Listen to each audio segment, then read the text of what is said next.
Alors bonsoir tout le monde, on est au 11 de Manu.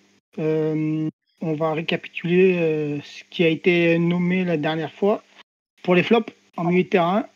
Donc les deux flops c'était Ghezal et Yadou. Et les tops étaient Julie et Gallardo. Bon, Julie sans surprise. Et là on va passer aux attaquants maintenant. Savoir qui c'est que vous avez mis. Alors d'abord, je fais l'émission avec Laetitia, Fred et JB. Salut tout le monde. Bonsoir à tous. Bonsoir. Alors, qui c'est qui veut commencer pour les flops des attaquants? Fredo, tu commences? Alors moi j'ai mis Traoré et El Shaarawy. Je pense que Traoré, il y en a beaucoup qui ont dû le mettre. Parce que, vu les stats qu'il avait, je crois qu'on avait combien, je ne sais plus. Il avait fait pour les buts. 35 et 11 buts. Ouais, et El Shaarawy, il avait une clause où s'il dépassait les 25 matchs, je crois on devait obligatoirement l'acheter. C'était arrêté à 24 matchs parce qu'il ne marquait pas, il n'était pas assez performant pour eux. Ouais, mais même s'il rentrait quelques minutes, je crois que ça comptait comme une sélection. Ouais, je sais plus comment c'était leur truc. Ouais. Je me rappelle. Ok. Laetitia, tes flops? Mes flops, il y a Emmanuel Adebayor.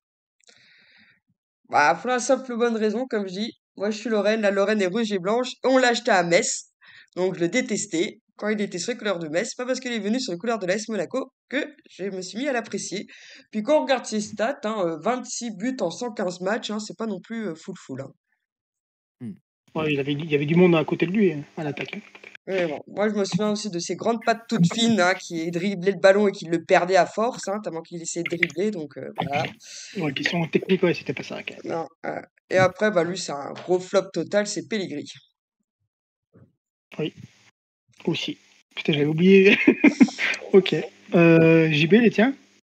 Du coup, moi, c'est Lassina Traoré. Donc, je fais un petit récapitulatif. Donc, lui, il a été venu en 2014. Il avait été prêté entre-temps à Everton, où il s'était gravement blessé d'ailleurs. Il avait signé 4 ans et demi chez nous pour 11 millions d'euros de Lanzi Makashkala. Et en fait, à Lanzi, il formait quand même un duo avec Samuel Eto'o. Hein.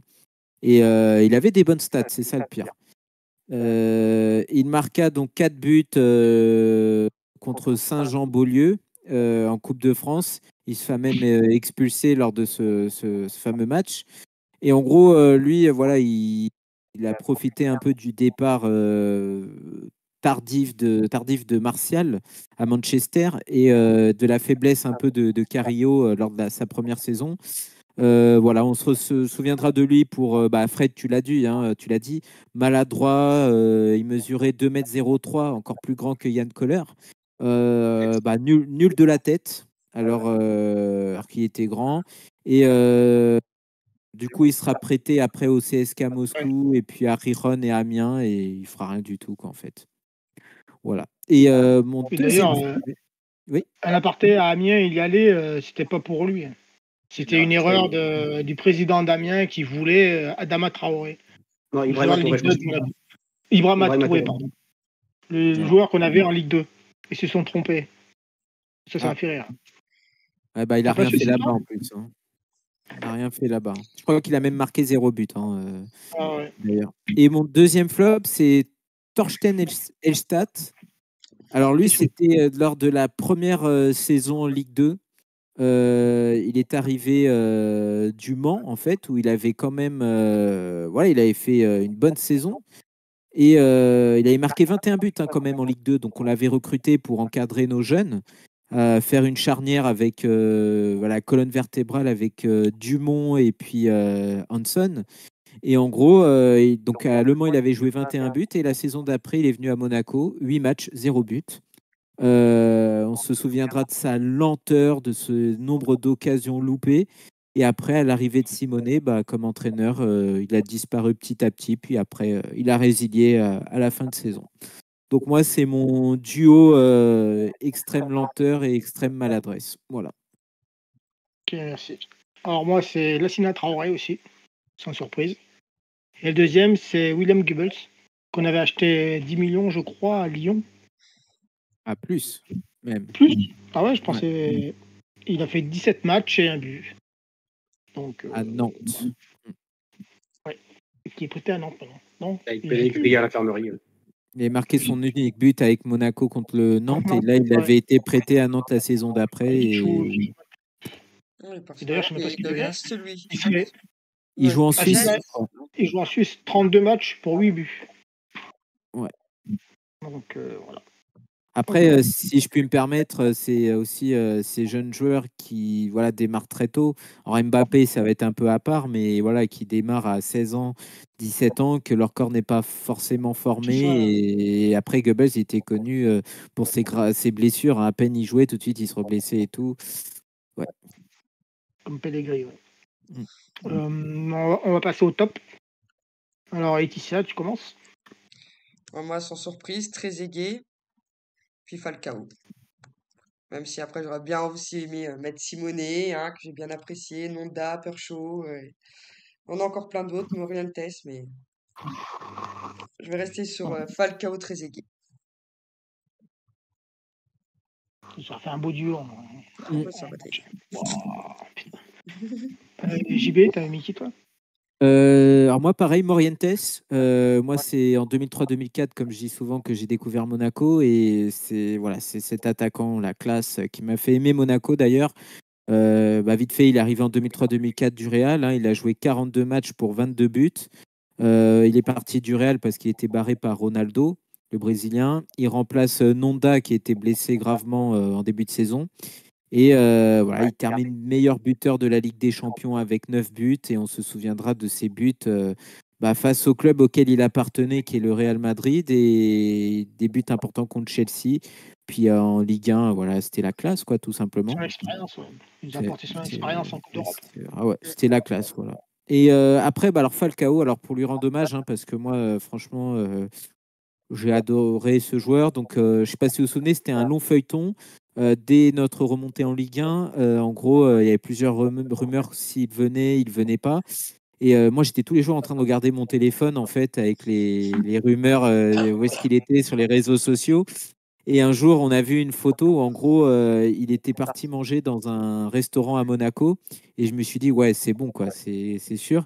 Et il y avait une rumeur après qui avait été lancée, c'est qu'en fait, l'Atlético Madrid voulait bien le vendre à Monaco, mais après qu'il allait aller au Real Madrid la saison d'après.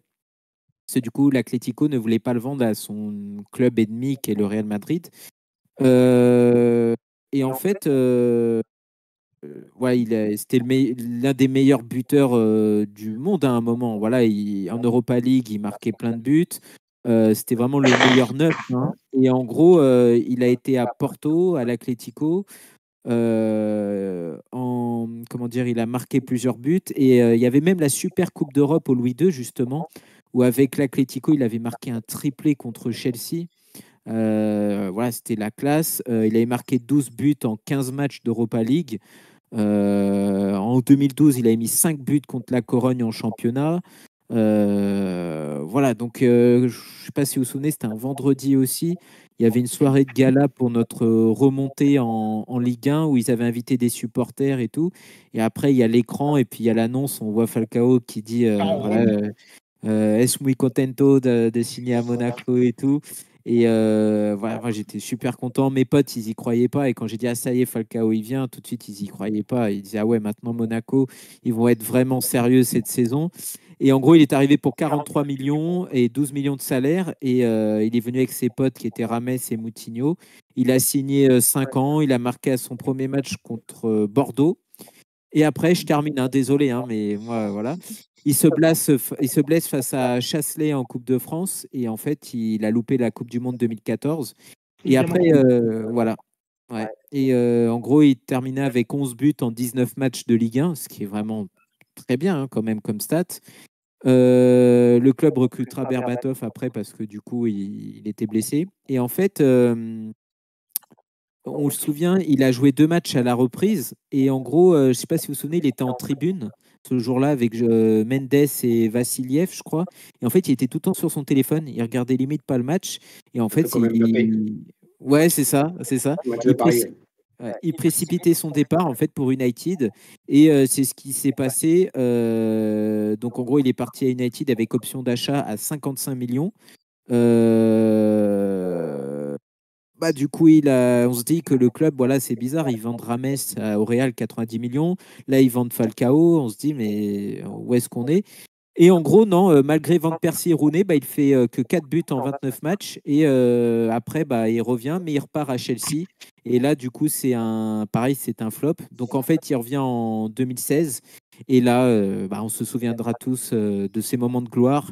Voilà, 30 buts en 43 matchs. Avec Germain puis Mbappé, il fera un super duo. Et en Ligue des Champions, grâce à lui, on a quand même atteint une demi. On se souviendra de son super lob contre Caballero à City. Et puis voilà, il prolongera. Il fera une autre saison, la saison d'après, avec 24 buts en 36 matchs. Et après, là, ça va être plus compliqué. Donc, il va lutter avec nous contre la relégation. Il va tout faire. Il a marqué un super but sur coup franc contre Caen. Et après, il partira gratuitement à Galatasaray. Et puis voilà, moi en tout cas, en 140 rencontres, 83 buts et 14 passes. Pour moi, voilà, j'aurais pu mettre Trezeguet aussi, mais je ne l'ai pas connu à Monaco. Donc pour moi, Falcao, c'était vraiment. Il a gagné quelque chose avec Monaco. Donc je l'excuse son départ à United et Chelsea. Et pour moi, il fait partie d'une légende. Voilà. D'accord. Ok. Et toi, Fredo? Moi, j'ai mis aussi Falcao. Donc, comme vient de le dire JB, malgré de multiples blessures, il a quand même souvent marqué, souvent été là pour le club. Et l'autre, après, pareil, il y a beaucoup de joueurs, mais j'ai quand même choisi Percho parce que j'aimais beaucoup jouer en fait. C'est juste mon avis plus fort, mais j'aimais bien ce joueur. Je me souviens du match contre Moscou, je crois, où il loupe un penalty et après il marque derrière. J'y étais. Ouais, tu étais en Ligue des Champions, mais après il y en a plein. Il y a Ben Yedder qui a le record aussi l'instant, mais bon, il n'a rien gagné aussi. Il y en a plusieurs. Moi, ça a été compliqué. Donc j'en ai 4. Donc il faut que j'en choisisse 2, c'est compliqué. Après moi, là, on n'a pas la même époque. Parce que moi, sinon, je vous aurais dit Trezeguet Henry. Les deux ensemble, c'est le feu. Après, pour l'ensemble, Falcao. Je vais mettre Falcao pour tout ce que tu as dit, JB. Parce que j'ai moins aimé, moi, c'est la partie où téléphone tribune. C'était un peu moins. Début de saison. Un manque de respect. Bon, il s'est racheté après, hein, mais. Ouais, mais quand tu vois qu'on a tout fait pour le remettre en place après sa grave blessure, on a fait venir ses potes, Moutinho, Rames pour lui, on a bâti une équipe autour de lui. Et là, d'un seul coup, tu donnes quoi comme signe? En gros, c'est ton club, c'est de la merde. Pourquoi tu as signé 5 ans alors? Et pourquoi tu gagnes autant de salaire? Et là, de t'afficher comme ça en tribune, c'était pas top. Ouais. C'est pour ça que je savais pas qui mettre. Donc, je vais quand même le mettre. Et l'autre, j'avais mis Morantes, mais je vais quand même mettre Trezeguet. C'est Trezeguet. Morantes, il a fait qu'un an ou deux, un an. Que Trezeguet, c'était Trezeguet, quoi. Champion du monde après. Trezeguet. Trezeguet. Il y en avait. Hein. Il y en avait des bons joueurs. Berbatov. T'avais Divayo, pour ceux qui connaissent moins, mais Divayo. T'as Ben Yedder, hein, qui nous apporte beaucoup. Justement, on vous proposera une liste sur le groupe Monaco entre des flops comme Welcome et Mbokani, Ribas, et des autres joueurs, Dierich, Evanton, Divayo, Mazou, Trezeguet, tu l'as dit. Voilà. Ok. Et après, c'était le dernier 11. Voir si on continue après ou faire des remplaçants, mais ça m'étonnerait. Ça sera le dernier 11. Après, on verra ce qu'on va faire. Quelqu'un a une idée, même sur un commentaire, hein, si vous voulez qu'on fasse un truc, vous pouvez le dire. Et puis, voilà. Et puis, c'est bon. On fera quand même une dernière émission pour faire une conclusion à la fin. Puis aussi pour avec l'émission de Laetitia, que sont-ils devenus? Ok. Et puis c'est tout bon pour nous. Donc je vous souhaite une bonne soirée et puis à la prochaine. Alors. Merci. Salut. À la prochaine. Salut. Bonne soirée.